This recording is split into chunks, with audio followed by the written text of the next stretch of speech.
The fourth phase of the MCU concluded roughly 3 years ago, and it is probably the most disliked phase of the MCU. While there are certainly a lot of great projects that a lot of people love, most of the phase was disappointing to audiences. Phase 4 of the MCU consisted of 7 movies and 8 seasons of television. Many people on YouTube have spoken about how this era of the MCU has led to the franchise's downfall. What I want to do with this video is go through each of these projects individually and not only re-review them all these years later, but see how these storylines have aged, which projects actually led to something, and which ones have faded away into purgatory. Since there are a lot of projects, I'm going to spend roughly 2 to 3 minutes reviewing each one. Another thing I want to do is keep a post-credit scene tracker. Marvel is best known for its post-credit scenes. While many of them are just kind of fun scenes for viewers, others are a tease for something to come. So how many of these teases actually led to something, and how many went nowhere? We're gonna go through these projects in release order. So let's begin with WandaVision.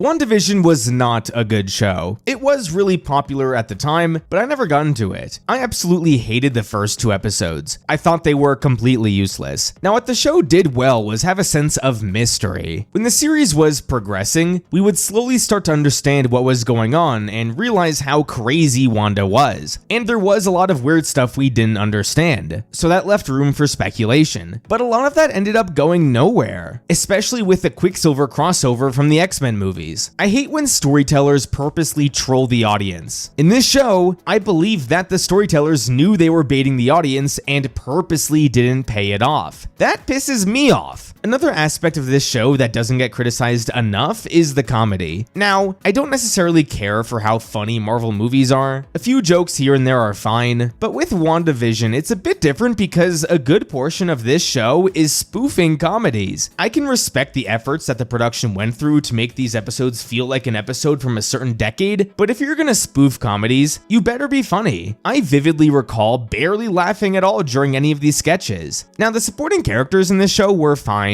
Darcy is kind of funny, and I liked Jimmy Woo too, but the biggest reason I dislike this show, like a lot of the MCU, is the missed potential. The foundation of this show is really interesting. It's a study of how superhuman people deal with trauma, and the idea of someone as powerful as Wanda creating the Hex to form her own reality is screwed up but intriguing. Instead of the show focusing on Wanda and her trauma, a bunch of unnecessary shit is added. Agatha Harkness is a dumb villain and is totally useless in the story. Agatha in this show only exists so Wanda can have some agency. Wanda actually wasn't that crazy because she was being manipulated by Agatha. Lame. Worst of all, the story ends with Wanda facing no consequences. Vision is dead. No, not really. He's just gonna escape with this white Vision. Wanda enslaved a whole town. Well, she's gonna fly away free at the end. One of 2 things should have happened. Either Wanda at the end of the story tries to do the right thing and turn herself in for her actions, or she commits to being a crazy evil person, which sets the stage for Doctor Strange 2. But they didn't do that, so its potential is wasted. WandaVision scored a 92% on Rotten Tomatoes, along with an 88% audience score. On IMDb, the series scored a 7.9 out of 10. So I'm clearly in the minority here since most people seem to like the show. Now, storylines in WandaVision have actually been continued for the most part. Most notably, Wanda appeared as the main villain in Doctor Strange 2. We also saw Monica Rambeau appear in The Marvels. So these were 2 storylines that were continued on. Now, the show did tease the return of Vision, which is supposedly going to happen in Vision Quest, which hasn't come out yet, some 5 years later. Now, WandaVision has 2 post-credit scenes. One was with Monica and a Skrull. This was followed up in The Marvels. The next one was Wanda doing some weird witch shit, which was followed up in Doctor Strange 2. So the Phase 4 post-credit scenes start with a 2 out of 2 success rate.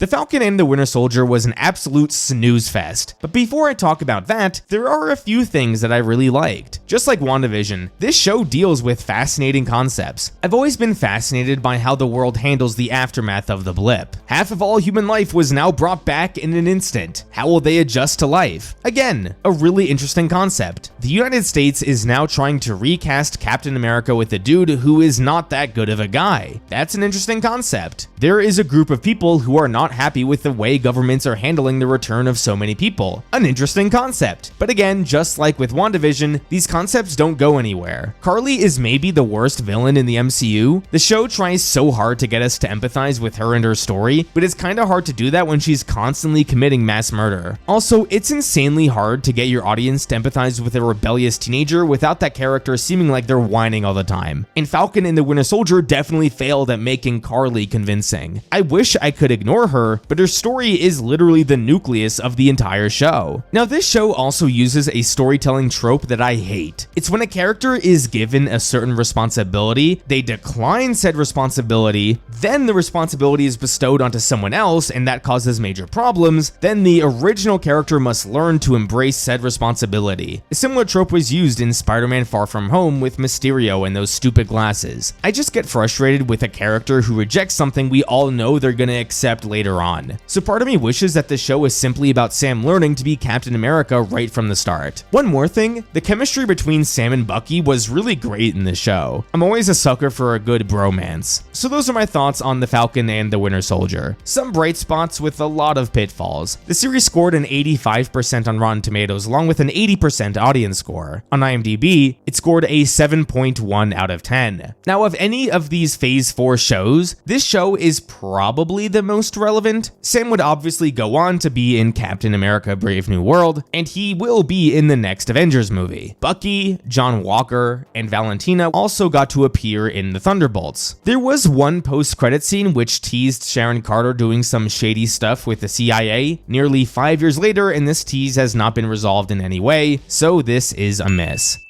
Now, here on The Goldman, we cover all different types of genres. But if you're into sci-fi, I got great news. The new space RPG Foundation Galactic Frontier is available now. They are also the kind sponsors for today's video. Foundation Galactic Frontier is the first mobile game adapted from Isaac Asimov's work, and it is perfect for his fans or anyone who's a fan of sci-fi. The game centers around you experiencing the universe of this classic space opera. As a space trader with your own spaceship, you can explore dozens of galaxies with an endless amount of strategic possibilities. You get to be the captain of your own fleet, which means you get to manage pretty much everything. You can create your own flagship, you can recruit crew members, and you can deploy them in the rest of your fleet to achieve your goals. Of course, there are really awesome space battles, but you can also take your hero squad to the ground to fight on the surface of unique and exotic planets. For the fans of the TV show, this game takes place between seasons 2 and 3. It's the period of time when traders are active in the universe and the mule has yet to come. In the game, you will meet plenty of new characters, along with legends from the source material. I love the art style of this game. It has this retro style that is fresh for sci-fi, and it has impeccable detail on stuff like the spaceships and their interiors. Jump into Foundation's universe both on mobile and PC by clicking the link in the description, and claim the in-game rewards with my exclusive code. Download now to get free heroes and battleships, join the global launch events, and unlock limited cosmetics. Again, that's code TheGoldman to get started today. Thank you so much to Foundation Galactic Frontier for sponsoring this video. Loki was a mixed bag for me. I divide this show into two different parts, the Loki and the other Loki's part, and the TVA stuff. To begin on a positive note, I loved the character work they did with Loki. This isn't the same Loki that went on all that development that movie Loki went on. This Loki is still pretty evil, and we see him go on this arc again, which I liked. The scene where Loki watches the future events and how he reacts to that was some really powerful stuff. Sylvie was also a fun character. I thought she was well fleshed out. She was given a funny personality, and her banter with Loki was great. I think the show did a great job of showing us how traumatizing and unfair these variants are treated, and it gets us to empathize with Sylvie. So what this show did fantastic was the execution of the concept. But with that being said, I hate the concept of this show with a burning passion. I have a passionate hatred of both the multiverse and the TVA. Storytelling in a multiverse is incredibly hard to do, and it often results in an unhealthy amount of plot holes. When a multiverse is introduced, it just makes the current universe feel so small, and the notion of infinite universes really bothers me. It just takes away from the stakes of a story if in the back of your mind you know that in some other universe absolutely nothing will be affected. You don't like your universe? Well, travel to a different one where everything is better. Again, it takes away from the consequences. resources. Moving on to the TVA, I hate this concept even more, because in reality, the TVA has to be the most powerful organization that has ever existed. They can literally eliminate people with a simple stick and remove timelines. The scene where the dude opens up the drawers and there's Infinity Stones chilling inside of it pissed me off. For 3 phases of the MCU, the Infinity Stones were built up to be the most powerful items in the universe, but now only a few shows later, the Infinity Stones are mute compared to the power of the TVA. I hate when something is treated as the most powerful thing in the universe, only for it to not be that because the story needs higher stakes than what came before. So because I hate the concept of this show so much, it derails my enjoyment significantly. But I cannot deny that the character work is fantastic, and that's why Loki Season 1 is a mixed bag for me. The season scored a 92% on Rotten Tomatoes along with a 90% audience score. On IMDb, the season scored an 8.2 out of 10. Loki Season 1 was obviously succeeded with Loki Season 2. That may seem like an obvious thing, but none of the other shows in Phase 4 besides What If have gotten a Season 2. Now even after Season 2, the only things to really come out of this show were the TVA, which was featured in Deadpool and Wolverine, and also Kang showing up in Ant-Man 3. But the entire Kang storyline was scrapped after that, so really this show has gone nowhere. Loki will however appear in Avengers Doomsday. Loki Season 1 did not have any post-credit scene of any consequence, so nothing to add to the tally.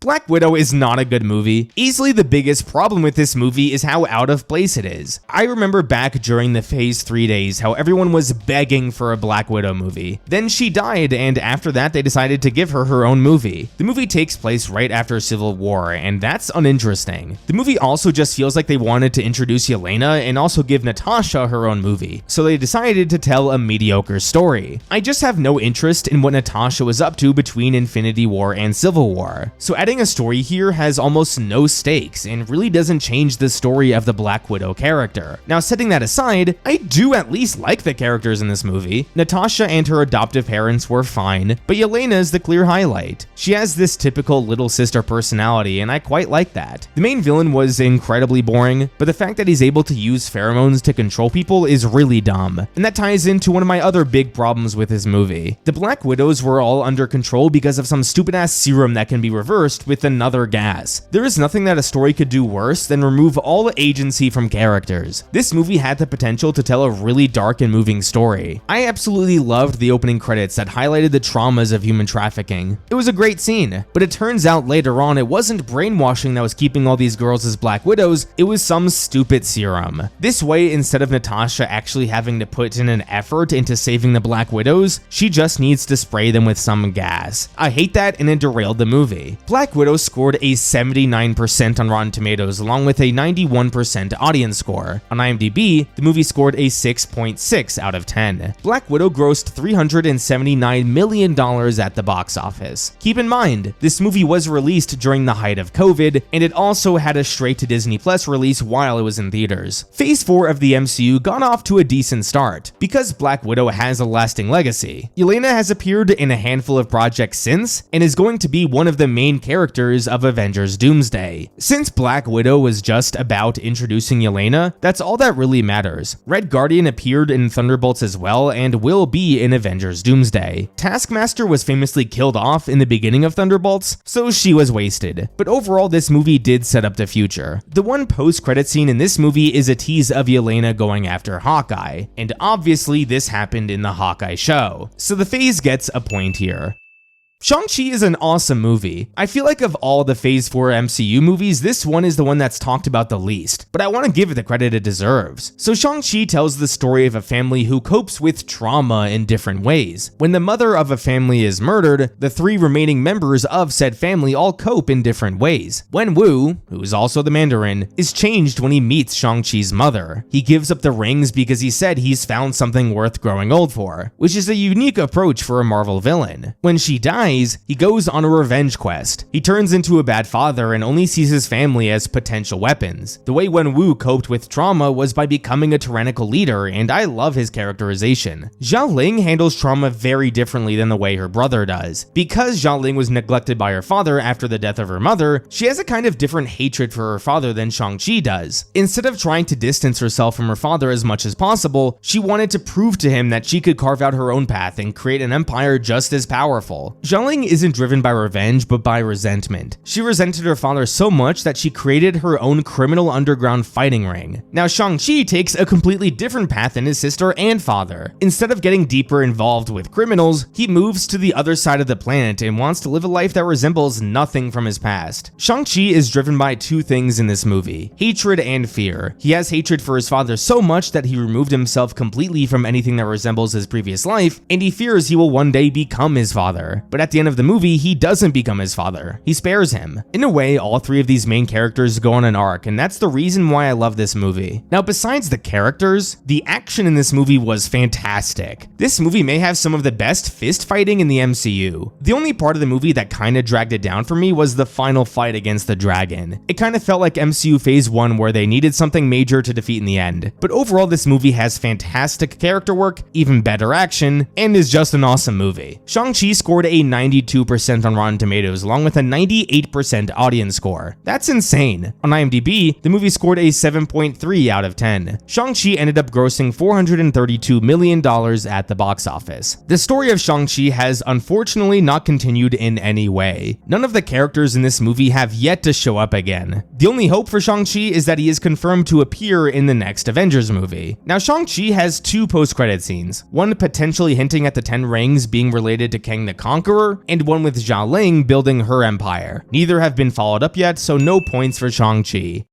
Hot take alert, I think Eternals is one of the most underrated comic book movies I have ever seen. I usually have a good understanding of when a movie or show will be loved or hated, but with this movie, I cannot understand why so many people not only dislike this movie, but think it's one of the worst MCU movies. Now, is the movie perfect? No, but I loved so much of it. What really makes this movie hit home for me is that the movie is trying to be something new for Marvel. This movie not only tries to tell a story, but it genuinely tries to ask interesting questions and challenge the audience. So the basic premise of this movie is that a celestial will destroy Earth, but in doing so will move on and create new life. Do the Eternals, who like Earth, have the right to make this call and destroy the celestial? This moral debate is what drives the movie and causes the main conflict of the story. Usually I hate stories where the entire world is at stake, but for some reason here it really worked for me. Also, for a movie with a bunch of different characters, they were all fleshed out and you understood who they were and why they were making certain decisions. So in that regard, Eternals did everything I wanted in a comic book movie and more. My last main point, this movie is beautiful. This might be the best looking Marvel movie and it's not even close. More movies should take notes from the Eternals. I could go on for much longer about why I loved this movie, but for the sake of this video, those are the main reasons why. Eternals scored a pathetically low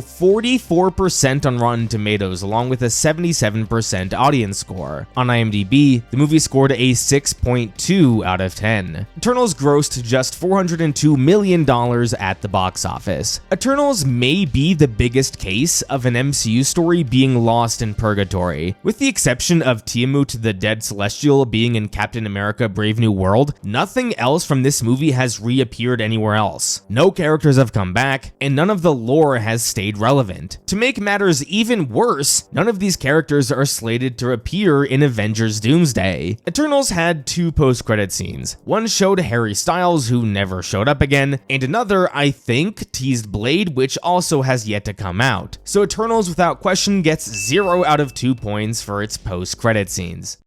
Hawkeye is awesome. I really liked this season and it is criminally underrated. The show represents everything that I like in a basic Marvel story. It's fun, it has good characters, and it tells a story where the characters change. Hawkeye is a show all about heroes and what it means to be a hero. Clint begins the story rejecting his status as a hero because of all his actions he committed when he was the Ronin. People thank him for his service and he kinda just ignores it all. Meanwhile, he meets Kate, who is someone who idolizes Clint. She's pretty much been inspired by him her whole life, so much so that she became a master archer herself. Throughout this story, Clint faces the consequences of his actions as the Ronin. If you have followed my channel for a while now, you would know I love it when characters face the consequences of their actions. So Clint has yet to face a bunch of different people, including Maya Lopez and Yelena. Clint goes on an arc in this show about discovering that it's okay to make mistakes and that it's okay to be proud of being a hero. hero, and the person who helps him with this the most is of course Kate. I loved Kate Bishop. The show gives her depth and wisely begins with her origin story. Her father was killed during the Battle of New York, and she uses that motivation to train. The basis of Kate's character is that she's kind of a goof who has major trust issues. Throughout the show, she shows Clint how much he has inspired people, including herself. And because of that, Clint overcomes his demons from his time as the Ronin and is able to move on with his life. This show also has some great supporting characters. I liked the stepfather quite a bit. Yelena is always a fun character to watch. I don't really have anything bad to say about this show except for the portrayal of Kingpin. It's just so weird seeing him in this show. And then what happens here is completely ignored afterwards. But Hawkeye is a great show and it deserves more props. Hawkeye scored a 92% on Rotten Tomatoes along with an 88% audience score. The season also scored a 7.4 on IMDb. Now, unfortunately, there has been close to no follow-up for Hawkeye of any kind. There were discussions about a season 2, but Jeremy Renner was insulted by the offer. Since the show was released, we have only seen Kate Bishop once in a cameo scene in The Marvels. Funny enough, the biggest continuation of the show was Maya Lopez getting her own show with Echo, and no one watched that. Clint Barton is reported to not be in Avengers Doomsday, and there are only unconfirmed reports that Kate Bishop will be in the movie, so it doesn't look like there will be a serious continuation of this story. Besides one goofy scene, there is no post-credit scene that teases anything.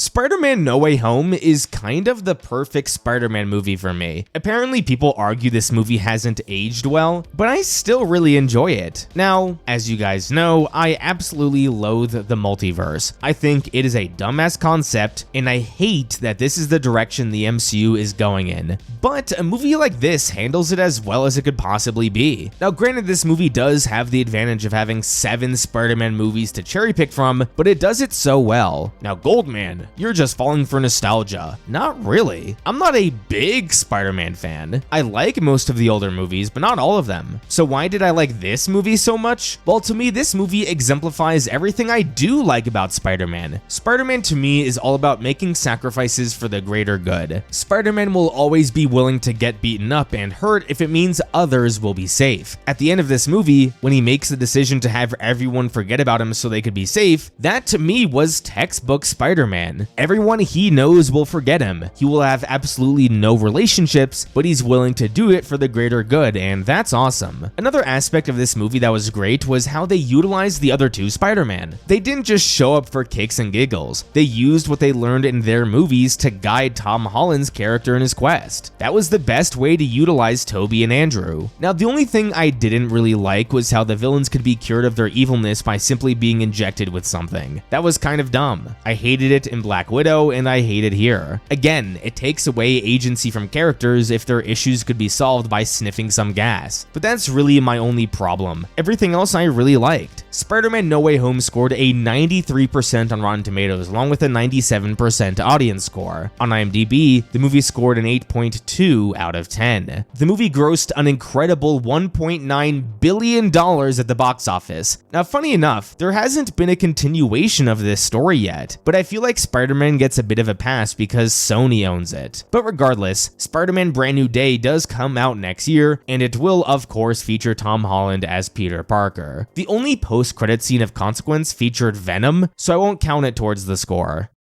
Doctor Strange in the Multiverse of Madness is not a good movie at all. I think my biggest problem with this movie is that the concept of a multiverse creates too many problems. Wanda wants to travel to a universe where she can be with her kids, and there's somehow this girl who can travel through universes. One thing that really bothered me right away is how Wanda seems to completely forget that Vision exists. The reason she created the Hex in WandaVision was so she can be with Vision again, but here in this movie she seems to not care about him anymore. Anyway, Wanda wants to go to a universe where she can be with her kids again, but in doing so may risk the stability of the realm and kill the Wanda in that universe. But if there are infinite universes, why doesn't she just go to a universe where her kids are orphans and she can just show up and parent them? The whole plot of this movie was dumb. And then Doctor Strange kind of went on an arc of learning how to not always be the guy who needs to save the day, but the arc didn't feel earned to me at all. Apparently with other Doctor Stranges this was a big problem, but my problem with this is that the Doctor Strange we know never Thor causes big problems, so he needs to go on an arc for a flaw that he doesn't even have. So I didn't care for this arc at all, and I didn't care for the Illuminati. The action in this movie was fine, I guess, and I'll at least give the movie credit for looking good. So overall, this movie was fine, but I didn't like it. Doctor Strange in the Multiverse of Madness scored a 73% on Rotten Tomatoes along with an 85% audience score. On IMDb, the movie scored a 6.9 out of 10. The movie did end up grossing $955 million at the box office, one of the highest grossing MCU movies since Endgame. There has been nothing from this movie that was continued on in any way. We have yet to see Doctor Strange return, we have yet to see Wanda return, and we have yet to see America Chavez return. Doctor Strange is not scheduled to return in Avengers Doomsday, but he is supposed to return in the Avengers movie after that, Avengers Secret Wars. The one post-credit scene of note features Charlize Theron as Clea, and we have yet to see a follow-up on this, so no point here. Moon Knight is weird as hell, but I kinda like it. The MCU has never, in my opinion, gotten this weird. I mean, sure, we've seen weird shit, but we've never had as weird of a character. So Oscar Isaac basically plays two people at once, and that's awesome. I like how this show took the chance to explore people who are mentally unstable and put them in a lead role. The show also has an aura of mystery in its first episode. I remember watching this for the first time and thinking to myself, what the hell is going on? It hooked me right from the start, and most good shows need to do that. I do feel the show dragged a bit, but not too much. One thing that was pretty cool was that the show took its time to establish the mythology, which was quite whack. I just love the costume designs of everything going on here, and the cinematography at times was really neat. Overall, Moon Knight's a cool show. Moon Knight scored an 86% on Rotten Tomatoes along with an 88% audience score. On IMDb, the series scored a 7.3 out of 10. Now, the legacy of this show is pretty simple. Nothing here has continued on in any way. We have yet to see Moon Knight or anyone else return. Marvel has said they have plans on Moon Knight returning, but not in the next Avengers movie. I won't consider this post-credit scene a tease for anything, so it won't count. Thor: Love and Thunder. Is this the worst of Phase 4? Probably. Talking about this movie makes me sad. I'll start off by mentioning what I liked about the movie. I actually thought Jane's story was okay. She was quite likable in this movie. She had a serviceable story, and her ending was mildly impactful. Gore was also okay at best. He looked cool, but his motivation was dumb. So Gore wants to find this magic sword so he can use a magic wish to get revenge on all the gods because he blames them for the death of his daughter. But how about instead of using your wish for evil, just use the wish to get your daughter back? Right away from the beginning of this movie, when we learned there was a wish, I asked myself this question. So considering the whole plot of this movie was built off Gore being an idiot, I found it hard to enjoy the movie. But of course, we need to talk about Thor and how they absolutely ruined his character. The opening sequence shows Thor regressing back to his worst self, and it undoes the whole point of every Thor movie preceding this. He accidentally destroys an entire city and he doesn't seem to care. Also, he's just an idiot in this movie, like when he uses the Bifrost in the middle of a damn building. So Thor's arc in this movie is about learning how to love again, but somehow the way to pay that off is to give him a daughter? It's nonsensical. Thor sucked in this movie, and of course, the humor in this movie was also way overblown. I've never seen a movie that tried to be funny so badly and failed this miserably. This movie is the prime example of what can happen when you put humor over story. The last point I want to make is that the side characters all sucked as well. Valkyrie and Korg were useless. Korg in this movie was so unfunny that I actually grew to hate him. This movie is the worst MCU movie in the multiverse era without question. Thor: Love and Thunder scored a 63% on Rotten Tomatoes along with a 76% audience score. What bums gave this movie a good review? On IMDb, the movie scored a 6.1 out of 10. The movie grossed a respectable $760 million at the box office. There has been no continuation of this movie besides Valkyrie cameoing in the Marvels. Thor is of course scheduled to return in the Avengers Doomsday, but there is no word on the rest of the cast. Thor: Love and Thunder did have a post-credit scene teasing the debut of Hercules, and shocker, we have yet to see him again, so no points for this movie.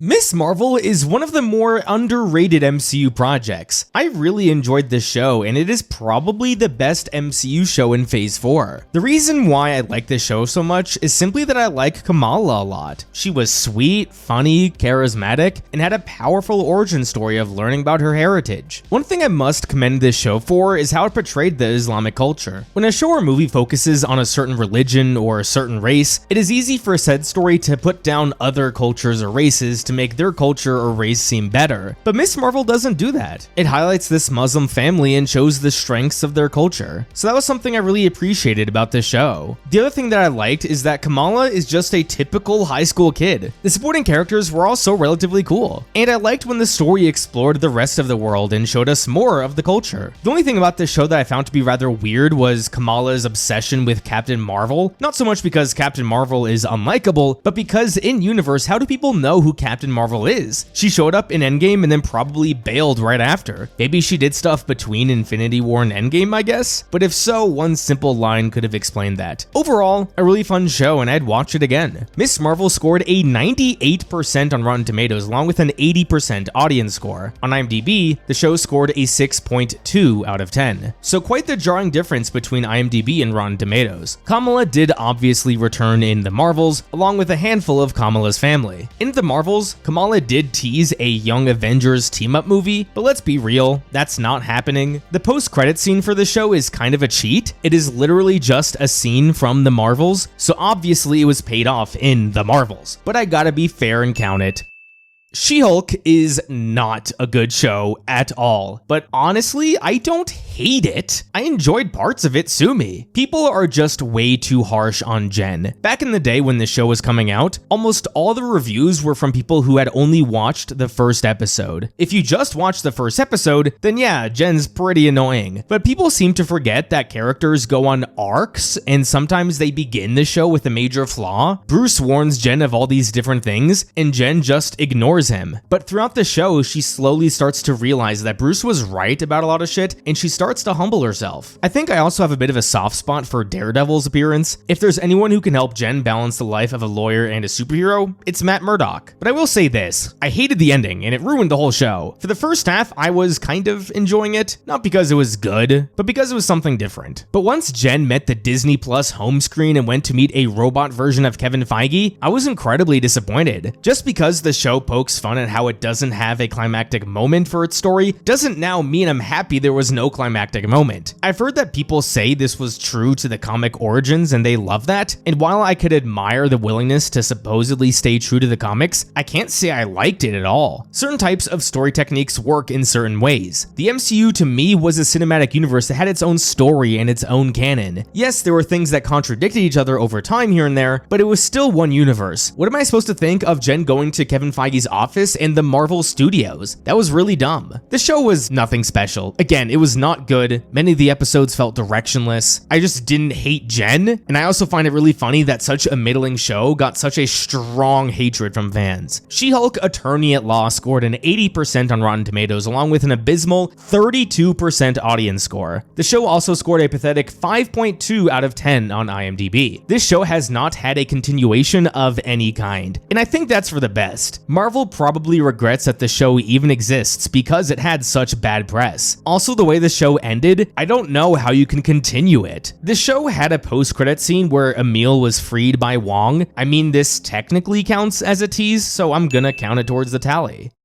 Black Panther Wakanda Forever was a good movie. I'm surprised it's not regarded in a better light. I think the movie did a good job of giving Shuri an arc and giving Namor some development as well. Namor is an empathetic villain who is clearly a morally gray character. When it comes to protecting his people, he seems like a good and noble king, but the way he wants to handle the rest of the world is clearly evil. But the most important thing we understand is why he has these beliefs, and the movie explains that to us. Now, I did find his motivations to be rather weak. Since since his people were once forced out by colonizers like 500 years ago, he has a strong hatred for the surface world, but maybe it's just me. It seems like he was forced to move to a much better place. The underwater city of Talocan was beautiful and everyone seemed really happy to be there and they were thriving. I get it's not that simple, but if the writers wanted us to really feel for Namor and his people, I think it would have been more effective if they had this wonderful home on land and then they were forced to move to this underwater city that really stunk. This way it's far easier for us to empathize with Namor's hatred for the surface. But I will say this, I love it when the motivations of both the hero and the villain are rather similar. Shuri is dealing with loss and she understands the pain of losing one of her own kin. Namor's whole goal is to protect his people, so if there's anyone in the story who would understand Namor the best and spare him in the end, it would be Shuri. She knows that feeling of loss and that feeling of wanting to protect her family, so she's able to relate to Namor because he's protecting his family too. This is what makes a great character dynamic, and it's the biggest reason why I enjoyed the movie. This movie is also visually far better than the first Black Panther movie. I didn't have many other complaints other than that the movie was probably a bit too long. A lot of the American stuff could have easily been cut out, but overall Black Panther Wakanda Forever is a pretty good movie, and I'm glad they were able to tell this good of a story without T'Challa. Black Panther Wakanda Forever scored an 84% on Rotten Tomatoes along with a 93% audience score. On IMDb, the movie scored a 6.6 out of 10. Black Panther Wakanda Forever managed to gross $859 million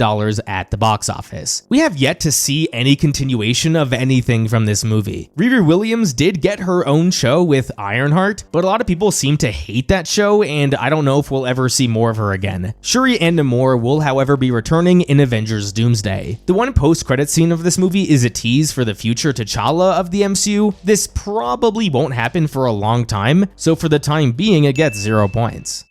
Now you may ask me about What If. To be honest, I didn't watch the whole thing. I watched the first episode way back when, and I was like, yep, this isn't for me. I've heard people say they like it, and that's awesome. The concept just doesn't interest me at all. What If has continued to get more seasons since season 1, so I guess it's fair to say it was a success. But overall, the fourth phase of the MCU was a major disappointment. So many of its stories went nowhere, and even the ones that did get a de facto sequel aren't going to go anywhere either. Like sure, Miss Marvel led to the Marvels, but are there any plans to continue the story of the Marvels? No. This phase has been riddled with dead ends, poor storytelling, and angered fans. And even the best of this era has yet to have anything that follows up on it. With the post-credit scenes, we got a final score of a 4 out of 13. So I think it's fair to call phase 4 a failure. So what did you think about the fourth phase of the MCU? Do you love most of these projects? Do you hate most of these projects? Are you somewhere in the middle? Let me know down below. Thank you everyone so much for watching another one of my videos.